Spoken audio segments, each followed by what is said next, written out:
Hey everybody, welcome back. This is Rich Szerman with KHTS, AM 1220, FM 98.1. You're listening to The Real Estate Fix. It's Friday morning. Thank you guys for tuning in. I appreciate it. You're going to love the show today. We're going to do the first part of it. It's going to be market stuff, which we always do about the real estate market. That's what we do here on the show. We like to keep you guys up to speed on what's going on in real estate, because if you own a house, or if you live in a house, or if you ever want to live in a house, this is stuff you ought to know. Real estate is the single biggest investment most people make. We know that most people need it for retirement these days, so you got to get into the game early, and you got to pay attention to which way the wind is blowing. You got to know what's going on with real estate. So that's going to be the first part of the show, and then the second 2/3 of the show. Since this is my anniversary show, it's been 2 years since I've had the show now. So thank you guys who've listened from the beginning. Thank you guys for coming in today, and thank you guys for coming along the way. I appreciate y'all for listening, and I appreciate that I get to still keep a show. So thank you, KHTS, for letting me do this. Enjoy it very much. But so the second half of the show, the second 2/3 of the show, are actually going to be nothing but cookies. No real estate, just cookies. Friend of the show, friend of mine, Devar from DW Cookies, is nice enough to come in and join us today, which I've been campaigning to get him to do for quite some time. So I finally got him to come in. Persistence, I guess, pays. So you guys are going to love this. You're going to love Devar. He's a tremendous guy. He's a fascinating guy. Great story. And most importantly, the world's greatest cookies. I stand by that. So it's going to be real estate at the front part of the show. It's going to be a little down because it's been a crazy couple of days. And it's going to be nothing but cookies after that, because I think we just need to talk about cookies after the way this week has gone. So let's get the show going. So here we go. Let's talk about the only thing anybody's talking about right now in financial markets, and that's the Trump tariffs. I looked high and low to find any economist that could tell me that they're a good idea. And what I get a lot is words like wrong-headed, or terms like wrong-headed, stupid, foolish, unfortunate, not well thought out, bound to end in disaster, going to cause a recession. None of it is good, basically. I mean, I don't think you can do this kind of stuff, send the stock market into a tailspin the way it has, and have it be helpful. But there is a slight silver lining to this, in that by tanking the stock market, the interest rate on houses has actually gone down a little bit. So I just went through kind of a bunch of articles. I'm just going to kind of give you the best of it. So, all right, on Wednesday, President Donald Trump declared Liberation Day for American workers. Yes, Donald Trump, the friend of the American worker, unveiling sweeping new tariffs that could influence U.S. home prices and mortgage rates. Not if, it will inflate home prices and mortgage rates. New tariffs impose a baseline 10% tariff on most trading partners, with higher levies on goods from countries that impose tariffs on the U.S., including 35% on Chinese imports, 24% on goods from Japan, and additionally, all imported vehicles now have a 25% import tax. That ought to be good for the economy. According to now, I'm going to give you two quotes. These are the best quotes I could find from industry insiders, and these kind of tell you the whole story. According to Redfin chief economist Chen Zhao, who is very, very sober about these sort of things, her predictions usually come true. The tariffs could lead to, quote, higher prices, slower economic growth, higher unemployment, and higher construction costs. Let me do that again. Higher prices, slower economic growth, higher unemployment, and higher construction costs. Can we agree that those are three bad things? That is what is going to happen. According to senior economist Joel Berner of Realtor.com, who's Redfin's direct competitor, of course, the U.S. faces a supply gap of nearly 4 million homes. The only long-term solution to this problem is to build them. But the implementation of these tariffs will make it more costly to do so. Look, the American lumber industry, for example, is not coming back. It's gone. We sold it. It's gone. We lost it in the 80s and 90s, in the beginning of the 2000s. It's gone. Those mills are in places like Canada. And that's fine. We have plenty of American lumber. We send it to Canada. It gets milled. They drive it back over the border, and we use it to build houses. That's where most of the lumber comes from. Just use that as an example. And there's nothing wrong with that. It is economically advantageous to do so. That's why it works. Our economy is the largest in the world. There's always going to be a deficit with our economy because we are bigger, we are larger, we have a much larger economy than, the Federated States of Micronesia. Why we would place a tariff on a country that's a 15th of our size? I mean, the Portuguese economy is never going to rival the United States economy, at least not in our lifetimes. And yet, we're treating it as if they were on equal footing. It's just, and the math they use is just ridiculous. It's not how math works. Anyway, let's talk about specifically the impact on housing and construction. According to the National Association of Home Builders, 10% of all building materials are imported. Now, this is just building materials. That doesn't count appliances, which is where the rubber really meets the road on this. We'll get into that in a minute. But this is 10% of all building materials are imported. 72% of imported lumber comes from Canada, while 74% of imported gypsum, which is what's used to make drywall, comes from Mexico. However, the National Homeowners Builders Association does acknowledge that Trump's exemptions for Canada and Mexican construction materials, some of them, not all, including lumber, could mitigate some of the potential cost increases, which will be helpful. So at least there's somebody watching the store, at least a little bit. Now, the potential effect on mortgage rates, which we're already seeing, is some economists warn that long-term tariffs could fuel inflation, potentially keeping mortgage rates elevated. If inflation remains stubbornly high, the Federal Reserve may delay or even reverse expected rate cuts, which could prolong higher borrowing costs. They're already doing this. The Fed had said at first, before the end of last year, that we were going to have as many as 5 rate cuts this year. But by the end of January, they were saying maybe only 2, and now they're saying they just don't know. It's just too unstable. Since late October 2024, the average 30-year fixed mortgage rate has stayed above 6.6%, partially due to persistent inflation. This remains well above Trump's campaign promise to lower mortgage rates to 3% or below, which the President of the United States does not have the power to do. But okay, he's going to lower it to 3%. Trump has emphasized reducing long-term government bond yields, which will influence mortgage rates, that's true, through deficit reduction, lower inflation, or slower economic growth. Those 3 things cannot go together. If you have a deficit if you have deficit reduction and you have lower inflation, that spurs economic growth. It does not slow it. So that's why I guess they said or, because that's what we're going to get, is slower economic growth. We were at roughly 4% GDP growth last year. Unfortunately, in the fourth quarter of last year, we were down to about 2%. It's been 1% in the first quarter of this year, and we're going to be worse off going through the year. A recession is when you get 2 consecutive quarters of negative growth. I don't know that we're going to hit that, but I will tell you right now, the real estate market is already in a recession. The amount of properties that have been sold over the last 3 years is way, way off. The volume of real estate sold is down about 40% nationwide, and that is a huge number. There aren't too many businesses, too many industries where you can lose 40% of your buyers and 40% of your sellers, do 40% less business, and still consider yourself in business. That's why so many real estate companies are struggling. That's why so many affiliates, escrow companies, title companies, they are all hurting right now. So I've been saying for, the past 8-9 months that 10 months this has been going on, and it's only getting worse. So this is not going to make it better. The Trump tariffs are going to make it far, far worse, because the one thing that markets hate is instability. All financial markets hate instability, whatever it causes. And this is 100% man-made, and it simply will not work. Tariffs don't work. Tariffs are a tax. Saying that it is not a tax just means you do not understand tariffs. When you raise the cost of goods coming into the country, it is nice that the government gets a chunk of that, fine, whatever. But instead of that, and that will absolutely manifest in your pocketbook. When you go to buy a car, it's going to cost you 25% more, because I promise you those automakers that are still going to be shipping cars in are not going to cut their profit margin. They couldn't cut their profit margin by that kind of margin. And it's not going to spur the buying of U.S. cars. It's also not going to spur U.S. manufacturing. We are not bringing these industries back. We are not bringing back steel mills. We are not bringing back lumber yards. I wish we could. I wish we would, but this is not how you do that. You cannot do stick and no carrot and expect that to work that way. Plus, I think it's Trump, so what will happen is he'll make a big, giant freaking mess. He'll do something. He'll say, oh, look, we won, and then he'll back off the tariffs because they're destroying everything. And that's what this is. He's like a virus in the economy because he thinks he knows what he's doing, and by all accounts, he doesn't seem to. Now, I live here like the rest of us, and I want this country to be successful. I want these things to work. I've just seen nothing out of the White House that makes me think for a minute that this is going to happen. And I'm not a big free market guy. I'm a fair market guy. I don't believe in letting free markets just go on their own, because that's bad as well. So I'm not one of the few people you'll find in real estate who actually thinks tariffs can be used properly. This is not it. This is not the way to do this. Tariffs should be at most an economic scalpel. This is a sledgehammer, a wrecking ball. And it's going to lead to disaster. It just will. It's already starting to. The only good news here, the only silver lining, is that because the tariffs destroyed the stock market, it was down like 1,600 points or something insane as I left the house this morning. The only good news is the mortgage rate has come down because it has crippled the bond market. What happens is when the stock market goes to heck in a handbasket and money comes out of the stock market, it tends to run into the bond market. The more people that put money into the bond market, the lower the yield on the bonds. Basic supply and demand. So, according to Mortgage News Daily, the average rate on the popular 30-year fixed-rate loan, this is as of yesterday, plunged 12 basis points to 6.63% on Thursday. This is the lowest the mortgage rate has been since October. The massive sell-off in the stock market early Thursday sent investors fleeing to the bond market that caused bond yields to drop. Mortgage rates loosely follow the yield on the 10-year Treasury bond, and they had been moving in a very narrow range since late February.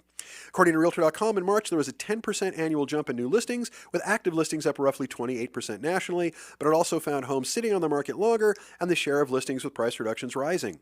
Pending sales, which are a sign of contracts signed on existing homes, fell 5.2% in March compared to March of last year.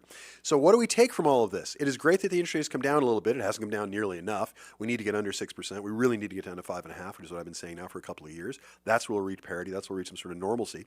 But at least we needed to get, at least it's not 7. So it was at 6.8. Now it's at 6.63. It's a nominal improvement, but at least it's an improvement. And at this point, anything is helpful. So that's where we're at as far as the mortgage rate is concerned. And that's not a bad thing, but it's not, economic disasters are helpful, but they're not that helpful. So what's going on in the market in general? Let me summarize it before we go to break here. Basically, what's happening is the trend that has been set up that we've been talking about now for almost a year, certainly in the last 6 months, seriously, and I've been telling you guys this. More inventory is coming to the market. More people are starting to put their houses on the market. According to Realtor.com, that number is up 20% nationally year over year, March of last year versus March of this year. I'll go over the individual numbers next show. For our area, they hadn't published them yet in the MLS, but I know what they're going to tell us. They're going to tell us that the number of listings has gone up, the number of sales has gone down. There are more properties coming to market now than we've had in the last 3 or 4 years, which is good because we've been way, way, way too low. So getting more houses on the market is a good thing. The problem is it's supply and demand. Now, if demand remains constant, and I would suggest demand's actually going down a little bit because this interest rate drop hasn't been enough and people are scared to death about the economy and nobody really wants to spend big money if they can avoid it. But even if demand remained constant, if there still were as many buyers out there now as there were last year, when the supply goes up, prices come down. That's just the reality. So what is going on is more stuff's coming to the market. The interest rate is still way too high, so we don't have nearly as many buyers to absorb what's coming out of the market. That is forcing prices down. The market is softening. I was talking about last show. Of all of the houses on the market, there are a little over 1 million houses on the market at any given time. It's about 1.1 million right now. Of those, about 400,000, 300,000 are in California. Almost 40%, 38.8% of every single house on the market in the United States last month has lowered their price in the last 30 days. And a lot of those still haven't sold. So the market is softening. I mean, I put it this way, if it was 90-10 seller's market 2 years ago, a year ago, it's about 60-40 seller's market right now. The sellers are still in control, but it's changing by the day. And these tariffs are making that worse. So what's going to happen is buyers are going to have more control. So if you're looking to sell a house, this is nothing but bad news. And I keep saying this, if you're looking to sell a house, it better be a deal. Because if it's not a deal, it ain't going to sell.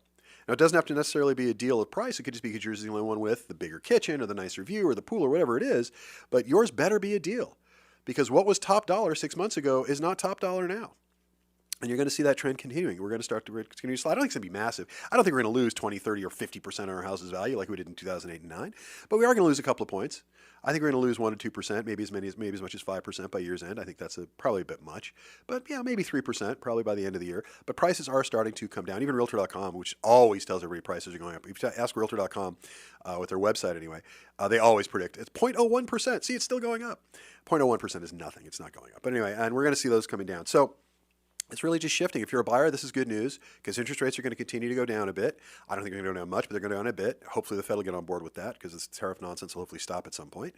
Or it'll keep going and it'll continue to crater the rest of the economy and it'll try the interest rate down as well. So either way, I think the interest rate's coming down. How much I don't know and how quickly I don't know, but those are things we got to keep watching. And the number of houses coming on the market and the housing prices are starting to soften. So you can get deals now as a buyer that you could not get 2 months ago. There'll be deals 2 months from now that you couldn't get now. That's just what's going on in the market. It is just softening. So that's not a whole lot of great news, unless you're a buyer doesn't have a house to sell before they have one to buy. If you're a first-time buyer, it's starting to finally go your way. But for the rest of the market, it's nothing but bad news. So that's kind of where we're at. Now, if you have any questions about any of this stuff, anything you want to talk to me about, anything you want to yell at me about, tell me I'm wrong about, you're welcome to. I encourage that sort of thing. You can call me. This is my personal cell phone number. I get yelled at all the time for giving it out over the air, but it's the best way to communicate with me. My personal cell phone number is 661-714-1400. That number again, 661-714-1400. And again, my name is Rich Szerman, and I'm with Radius Agent. You're listening to The Real Estate Fix with Rich on KHTS, FM 98.1, AM 1220, your hometown station. Please listen to the break when we're back. It's all cookies from here on. It's nothing but cookies and sunshine from this point forward because it's my anniversary show and because that's what I wanted to do, and Devar was nice enough to join me. So it's all cookies when we come back. So listen to the break. Hey everybody, welcome back. You're listening to The Fix with Rich on The Real Estate Fix with Rich on KHTS, AM 1220, FM 98.1, your hometown station. And for those of you who listened to the first segment of the show, I'm sorry if I depressed you about that. It's just this tariff thing is not good news for anybody. If it is, I can't see how. But let's move past that. Let's do the rest of the show. It is my anniversary show, so let's move past that. Let's talk about cookies. My friend of the show, a friend of mine named Devar Ward, he's here. He's DW Cookies. And those of you who know me who've probably got DW cookies from me at some point or another, especially if I did something to make you mad, because it's sort of my get-out-of-jail-free card, is to show up with a box of Devar's cookies. So today it's going to be all cookies for the rest of the show. So we're going to learn about all kinds of cookie stuff and all about DW cookies and Devar and kind of his story, which is, I think, fascinating. But let me give you a proper introduction here. DW cookies are home-style cookies and fresh ice cream. They're in Canyon Country. They are fantastic. Everything in the place is handmade, all handcrafted in-house. It's a family business, and they are clearly passionate about cookies. That's the one thing that comes up over and over again. And before we get started, just to embarrass Devar a little bit here, because this will be fun, I went through some of your reviews online. Okay. Now, before I even go into the particular reviews, out of 460 Yelp reviews, you average a 5-star rating. Okay, yes. I do. I sell people's houses for free. I don't average a 5-star. I give them cookies. I don't average a 5-star rating. Okay, let me read you a couple. The cookies were all just perfect. They were rich, soft, and delicious. The prices are reasonable and worth every penny. And that, by the way, was from a baker who came to your place from out of the area. He is a baker. And he said, these are fantastic. I take that fairly seriously. Of course, I knew that before he wrote the review. Very impressed with the service and the cookies at DW Cookie. I walked in and was greeted right away with a big smile by Mr. DW himself. So that's nice. Says nice things about you. Mm-hmm. Although I like your wife better. Yeah, I love you madly, but your wife is awesome. and your kids even more so. Anyway, so I got a couple more of these. Each cookie had crispy edges and soft centers with the flavors dancing while you're eating them. I love that. I haven't had a cookie made with this much love since my childhood. Every bite brings back memories. That's a pretty good review. Nice. I'd say that's a solid customer. The best in all of LA County, and the owners are a delight and service can't be beat. I would like to say that came from mine because I wrote something very similar, but somebody else said the same thing. If I'm going, this is a person after my own heart. If I'm going to cheat on my diet, it has to be something beyond extraordinary and spectacular. We could not find a better way to do that than the absolutely divine cookies from the DW Cookie Company. Those are awesome. So I think that speaks well of you. I think that speaks well of the cookies, and it speaks well of the company. I think you do a fantastic job. We definitely try. So that's why I tell everybody. We actually, we'll get into this a little later. I'll tell you what. We did taste tests in the office. I'll tell you how that worked out. But so what I did, I think I was telling you before we got on the air, every you guys who were listening, every week what I do is I sit down with staff on usually Wednesday or Thursday, and I say, okay, this is going to be the topic of this week's show. If you could, I want to come up with some questions. Okay. They're largely 20-something girls. And I have other friends I reach out to as well, just to get a little different perspective. And it's usually it's like pulling teeth getting questions. Like, oh, you want to talk about mortgage rates? Well, I don't know. I had a question. I don't know.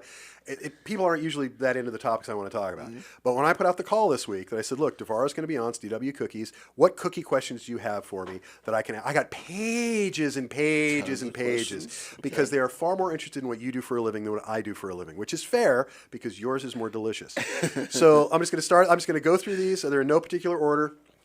We'll just go through them, see how many of these we can get answered. There are a couple that I well, there's one that's for me that I'm going to ask. But let's start here. How long has DW been? How long have you guys been in business? 12 years this year. I've been that long. 12 years. Summer, yes. So, cause I've been with you about 10. Yeah. So you're actually around for 2 years before I showed up. Oh, that's nice.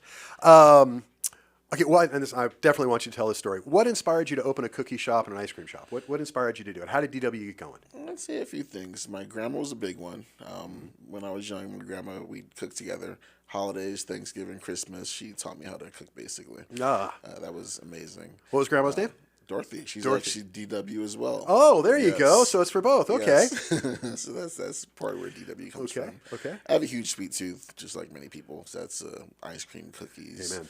Donuts, everything. I'll eat it. So I just figured I can just do these are great, but I can do it better. Yeah, something like that. Yeah. What were you doing before you started DW? I worked at the phone company. And if I remember the story correctly, well, here, you tell the story. It's better you tell the story. So, I worked at the phone company, one of the larger phone companies. Yeah. And one weekend, my sweet tooth was kicking in, and I wanted cookies. So, childhood favorite, Pillsbury. Loved them as a child. Sure. Went to the market, got some. Didn't taste the same. Go back to the market. I'm going to just bake some cookies myself. And baked up some cookies, and I liked them, but I took them into work that following Monday.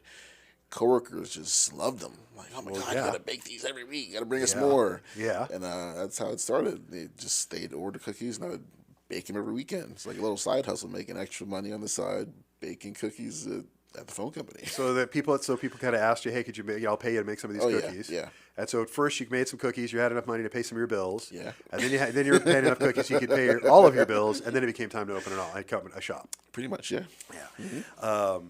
And talk about a rose among the thorns, boy. Because your shop, while I adore your shop, the shopping center it's in has improved dramatically in the last couple of years. But when we first met, there was I think an industrial cleaning supply place on one side of you, and if I'm not mistaken, a bait shop on the other side. Not the greatest place to start a baking, but your place is always spotless. I mean, I could say you could eat off the floors, but I don't want to admit to this. But I once dropped a cookie and I did. It's a DW cookie. I'm not throwing that away. That's it's nothing to do with the cost. It's just too good to waste. No, and now it's much the shopping center's gotten much nicer as well. So always good neighbors. And for those of you looking for DW, I recommend highly you go into the shop. It's on Soledad. I'll give out the address a couple of times, but it's 18962 Soledad Canyon Road in Canyon Country. And if you get lost, you can always call Devar. He'll tell you to get there, or call me. Devar's number 661-505-0781 is the shop number. And it's in the shopping center right by, what do you have, Burger King, I think is kind of the big anchor there in the corner. What is that? Carl's Jr. Carl's Jr., sorry, Carl's Jr. Bob's Country Meats. Oh, Bob, yeah, I should have said that. You're right. It's where Bob's Country Meats is, in that large shopping center there on Soledad. And you can't miss them. It's just park and open the door, you can smell the cookies. It's fantastic. All right, let's move on to another one. So actually, I had scratched this one out because I had somebody on my staff suggested this as a question, and I said that his name is Devar Ward. That's where DW came from. Yeah. But now I'm going to ask because it was your grandmother as well. How did you decide on the name DW Cookies? Your grandma. Grandma, yeah. I didn't know that part of the story. I'm embarrassed to say I didn't know that part of the story. So you named it for your grandmother. All right, so Maya, that's for you. I'm sorry I made fun of your question. Okay, let's see what these are. This is a good one. What has been the biggest challenge in running your own bakery? Challenge? Life. I mean, yeah. Yeah, any small business is rough. One that has food is even harder. Yeah. I mean, we have our own imagination of what things will be, and then you have what's reality.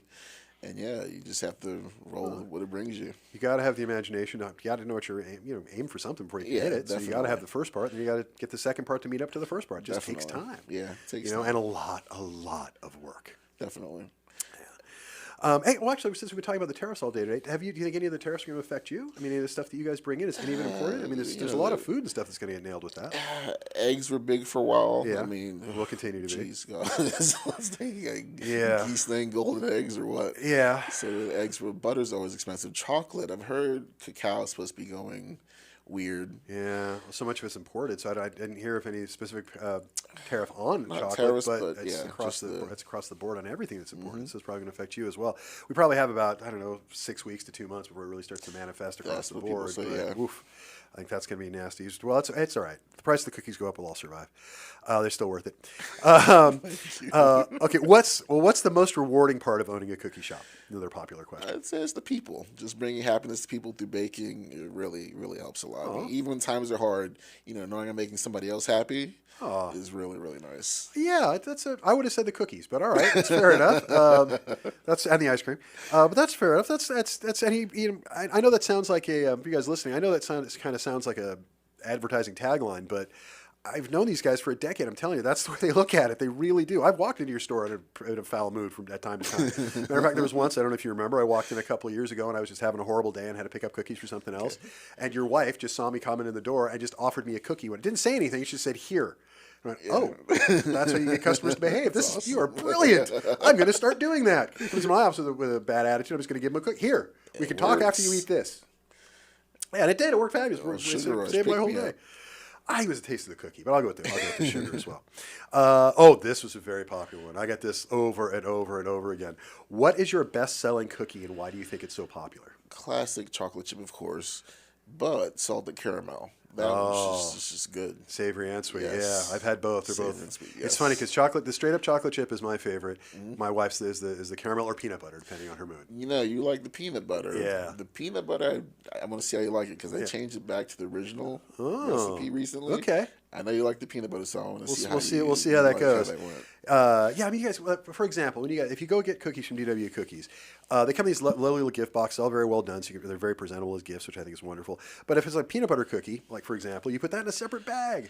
Who goes through that kind of trouble these days? I mean, it's just funny because homemade is amazing. Yeah, you can't have the peanut butter touching other cookies. Why? People are allergic. Oh, there you go. Peanut butter allergies. Yeah. Yeah. Okay.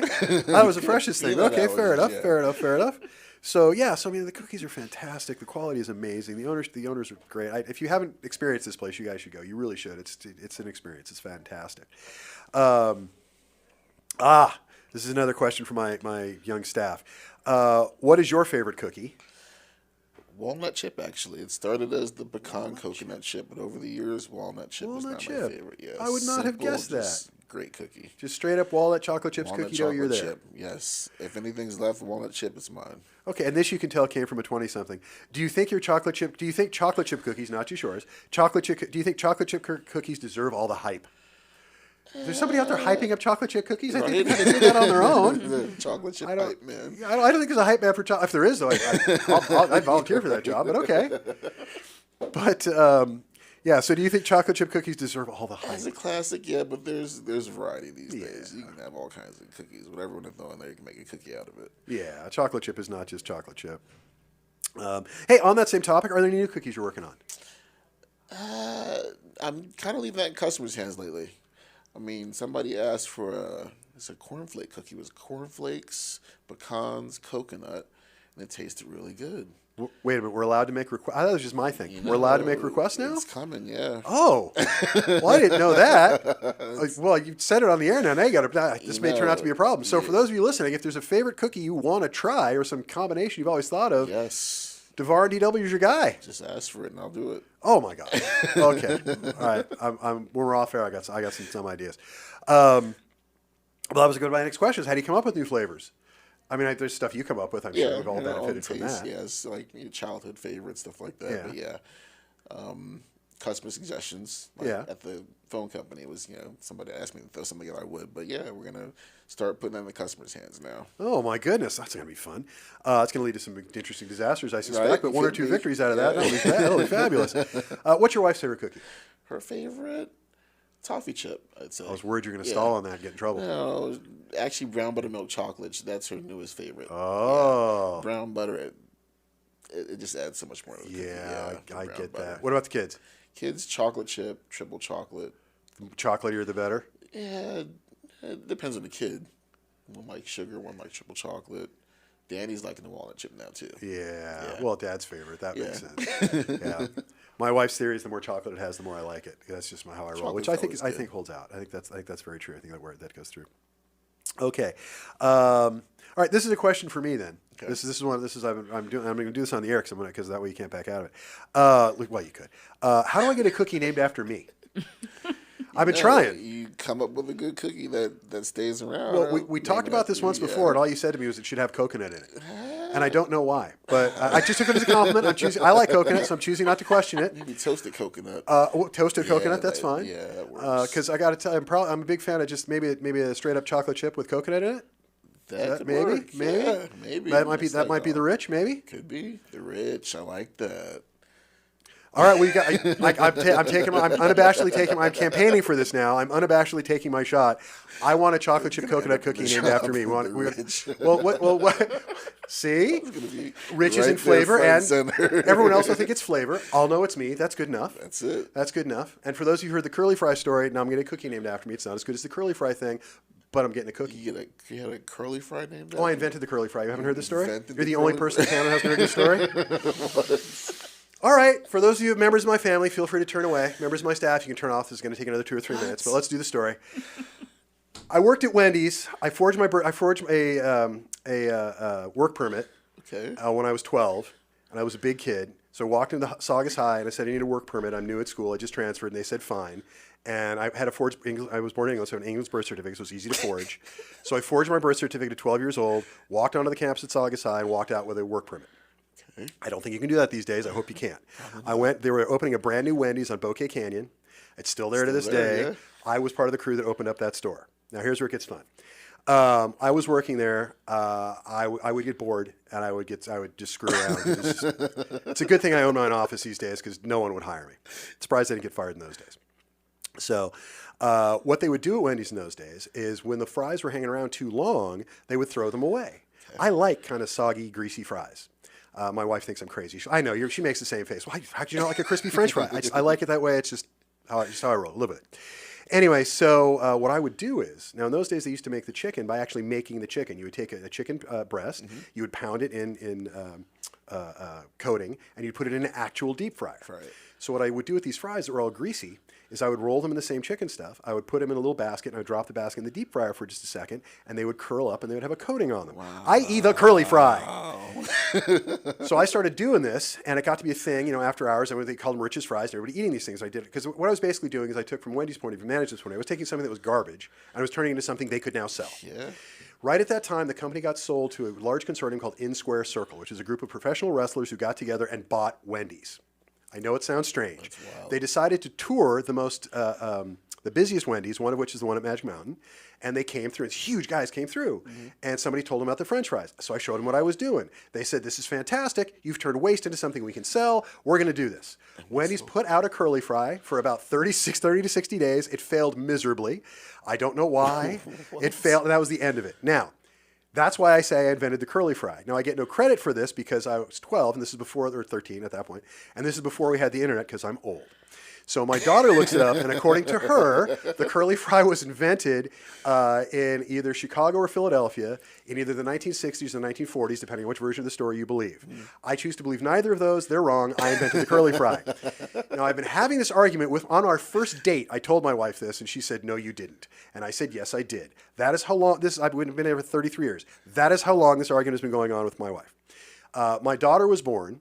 As soon as she could talk, caught her to say, "Daddy invented the curly fry." As soon as she realized what I was saying, she stopped saying it and told me, "No, I didn't." Wow. So I get nothing but rejection on this topic. Nobody believes me. I am so determined to win this argument that in my will, it says on my tombstone, it is to say, loving husband and father, because those are the most important things. Yeah. And then after that, inventor of the curly fry. They should have it on their old menu somewhere. I should get some credit somewhere. Yeah. Now, my daughter also swears. She's determined to make sure she outlives me so that she can make sure she changes it so it says he thinks he invented the curly fry. The upside is if you're walking through a cemetery someday and you see that and you go, "He invented, why would you put that down?" Wow. What? That's your life's accomplishment? No, I'm just trying to win the argument. People like curly fries. And people like curly fries. So that is the curly fry story. I'm going to win this argument someday. If I have to do it in my death, then that's what we will do. But I'm going to win the curly fry argument. And apparently I'm getting a cookie named after me. So I will tell you, we're going to go to break in a minute. I will tell you, I've had many accolades. I've had a long and storied career. I've got all kinds of awards and things. It's fabulous, whatever. The ones that mean the most to me, though, are the ones that came from clients. I have animals named after me. There's an alpaca farm in Acton that whenever they have an alpaca that's particularly complicated and difficult and spits and just won't shut up, they named that one Rich. Very proud of that. I have a friend of mine who I gave goats to because I bought some goats at a Boys and Girls Club. I thought I was sponsoring goats. I didn't realize they were going to hand them to me at the end of the night. So they came up to me and said, "Mr. Sherman, here are your goats." And I went, "I drove here in a Cadillac. I'm not driving. I'm not for goats." And they said, "Well, they're yours now." And I took them home. They chewed through a seatbelt. The ride from Newhall to Saugus, they chewed through a seatbelt, which is incredibly expensive to replace. But anyway, I gave them to my friend Sandy. And his last words he said to me, because he's a vet, he said, "Do not take these to the ranch," which is his house. Because I'd done that to him before. Of course not. Why would I bring baby goats I have no place to keep to your house where you have two young daughters? Why would I do that? I'm appalled. And I did exactly that. I ran to his house, and I gave the girls the goats. And I said, "You girls should name them." And then his wife came out and was very upset with me. And she never curses. And she cursed at me. That's the only time in the 30 years I've known her, she cursed at me. And I said, "Well, congratulations on the goats." And they're apparently a breeding pair. I don't know what that is. But every time they now have their many generations of goats, which whenever they get one that is really annoying and just won't shut up, they name it Rich. I'm very proud of that, but not as proud as the impending cookie. So I'm telling you, this could be the even better than the curly fry. This could be the peak. I'm just speaking personally because I'm coconuts, chocolate. Yep. Some sort of I leave the details to you. You are the master baker. I just want to have one, and more importantly, I really want to name it now. You have it named after me. I'm apparently desperate for this. I knew I was, but I didn't realize how desperate until I started talking about it. Now it's like a huge thing for me. Okay, so enough of my stuff. We have many more cookie questions when we come back. Made Jen laugh. That worked. We have many more questions when we come back. Let's go to break. Let's hear from some of the advertisers. Please stay through the break. I promise you many more cookie questions when we get back. I still have a lot of good ones to get to. You're listening to The Fix with Rich, which is usually a real estate show, but not so much today, on KHTS FM 98.1, your hometown station. Hey guys, welcome back. I'm sorry, we're having a good time here in the booth. We're laughing our heads off about cookies today because cookies are more fun to talk about than real estate today, apparently. And Devar was very nice. I've been campaigning to get him on the show since I got a show. And he very nicely, Devar from DW Cookies is in with us today, so he very nicely chose to join us. And The structure of the show is broken down, so we're having a good time. Producer Jen is laughing. She's having a good time, and she's doing her best to keep me on track, and it's just not a fair task. I like the coconut idea, though. Yeah, but I think so too. It fits because you're kind of, goofy, nutty, right? Is that where we're deriving this from? I think it was his idea with the coconut. I have no idea. I like coconut, but I don't judge these things. I just laugh my way through them. So, and I'm desperate to have a cookie named after me. It'll be a bestseller. So, yeah. Well, I don't even care as long as it's named after me. We'll promote it. Well, for your sake, I'd like to see it be well. So it continues to be a cookie for me. I'm going to make them if people buy them, obviously. Okay, so we got through the most important question of the day, which is how do I get a cookie named after me? So we got that down. This is another thing you and I've talked about a bit. Do you have plans to expand to more locations? And where else? Because I know it's outside the shop. I know you guys sell DW cookies other places. So I want to get into that a little bit. So do you guys ever plan on expanding? Because I would like it if I didn't have to drive to Candy Country because I'm lazy. It's hard to duplicate me, I guess.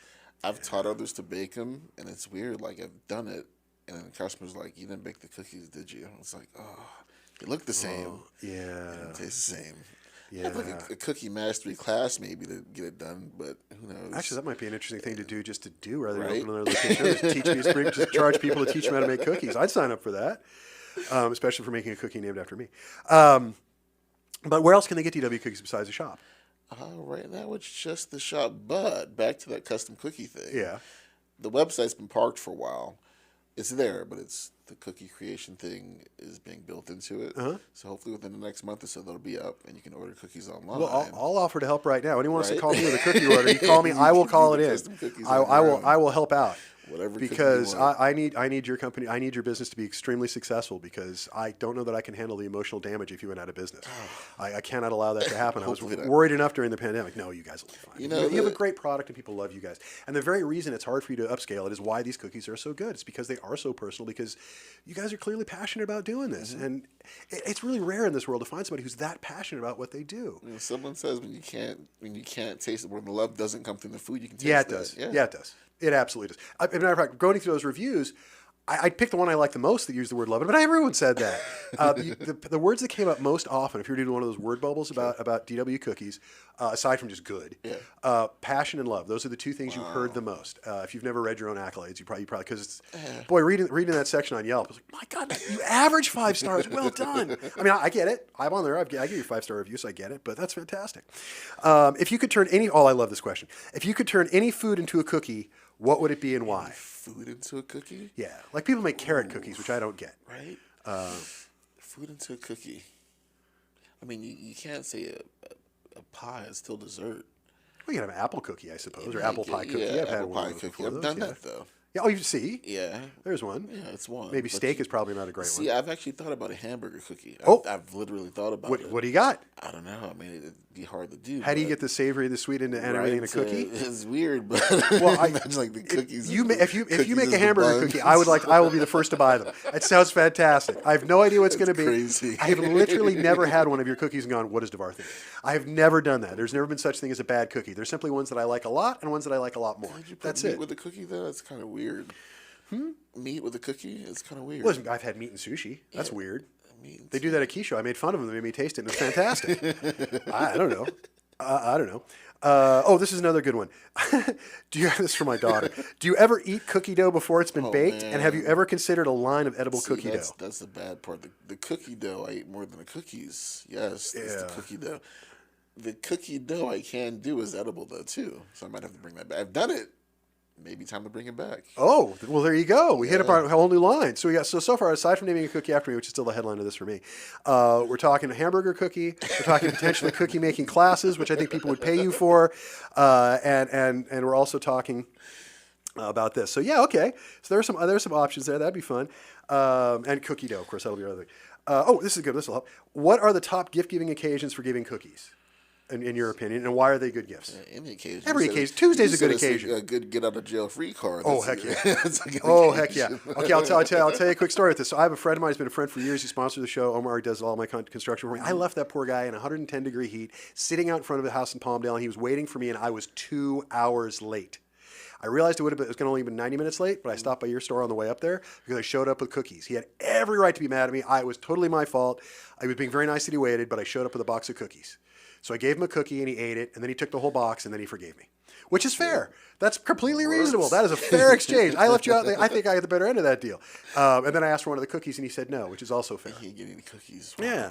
So I'll tell you one other story I want to do before we get off the air today. So we did a taste test in my office recently, sort of like the old Coke Pepsi taste test where you can't see the thing behind the screen and the person's blindfold. Mostly because we're looking for ways to waste time in my office, apparently, because I'm a really easy boss, and it was an excuse to eat cookies.